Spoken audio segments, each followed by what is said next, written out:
दोस्तों, हमारा मन भी बड़ा चालाक होता है।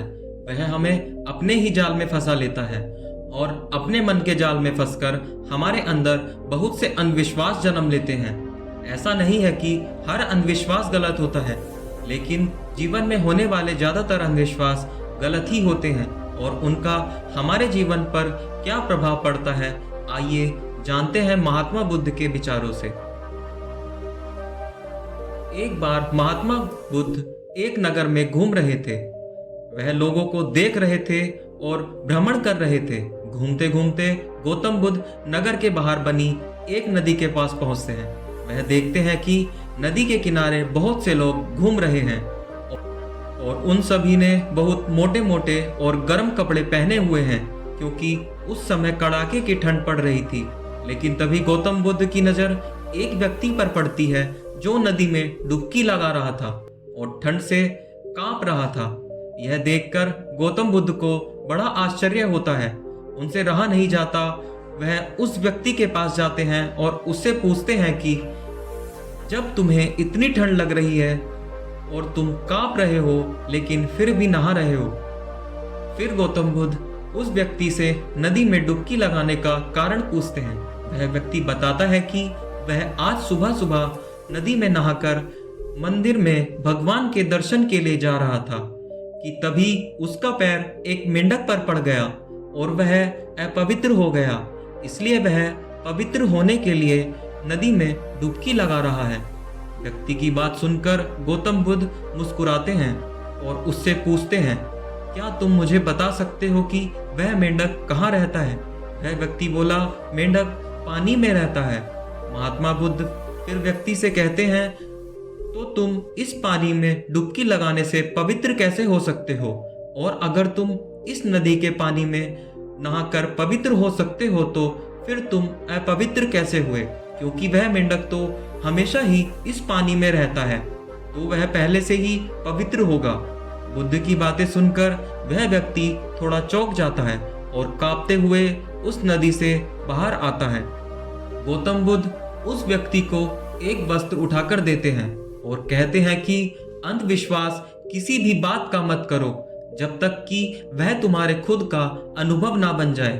फिर बुद्ध उस व्यक्ति से कहते हैं कि मनुष्य अपने मन में बसे अंधविश्वास के कारण ही दुख पाता है और जो चीज है अपवित्र है उन्हें पवित्र मानता है और जो चीजें पवित्र है उन्हें अपवित्र मान बैठता है, लेकिन वह कभी अपना मंथन नहीं करता। जिन चीजों को अपवित्र मानना चाहिए उन्हें अपवित्र नहीं मानता। जैसे कि लोग नशा करते हैं और दूसरों के साथ गलत व्यवहार करते हैं, एक दूसरे से ईर्ष्या और घृणा का भाव रखते हैं, लेकिन वह इन्हें अपवित्र नहीं मानते। वे मानते हैं कि कोई जीव जो उनके जीवन में कोई प्रभाव नहीं डालता वह अपवित्र है। मनुष्य हमेशा अंधविश्वासों में जीता है, जिसके कारण वह अपने जीवन को अच्छे से नहीं जी पाता और दुखों से घिरा रहता है। वह व्यक्ति महात्मा बुद्ध की बातें बड़े ध्यान से सुन रहा था और अंत में उसने महात्मा बुद्ध से पूछा, हे प्रभु, आप कृपया करके मुझे बताइए कि सबसे बड़ा अंधविश्वास क्या है? बुद्ध कहते हैं कि मनुष्य का सबसे बड़ा अंधविश्वास यह है कि उसे लगता है कि वह अपने मन के द्वारा अपने ही मन से मुक्त हो जाएगा, यानी अपने मन के द्वारा ही अपने जीवन के सभी दुखों से मुक्त हो जाएगा। बुद्ध कहते हैं कि अपने चारों ओर देखो, तुम पाओगे कि हर व्यक्ति अपने ही मन के जाल में उलझा हुआ है। कोई बहुत ज्यादा डरा हुआ है तो कोई उम्मीदों में जी रहा है और किसी को यह लगता है कि कल सब कुछ ठीक हो जाएगा।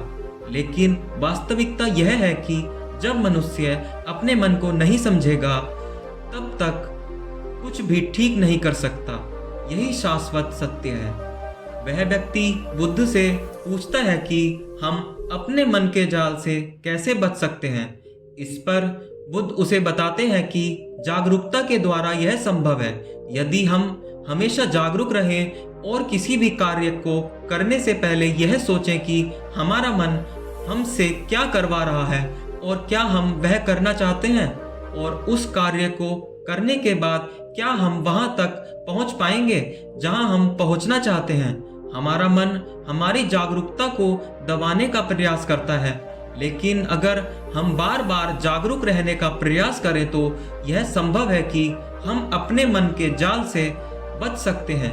यही अपने मन को समझने का सूत्र है और यही अपने मन से मुक्त होने का भी सूत्र है। अब तक वह व्यक्ति समझ चुका था कि मेंढक पर पैर पड़ने से वह अपवित्र नहीं हुआ था, बल्कि वह उसका अंधविश्वास था।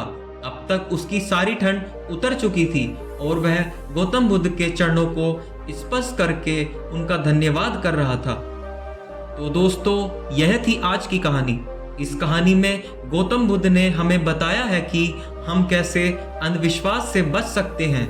इससे बचने का एकमात्र रास्ता हमारी सूझबूझ और जागरूकता है। इसलिए हमेशा जागरूक रहें और किसी भी कार्य को करने से पहले 2 बार अवश्य सोच लें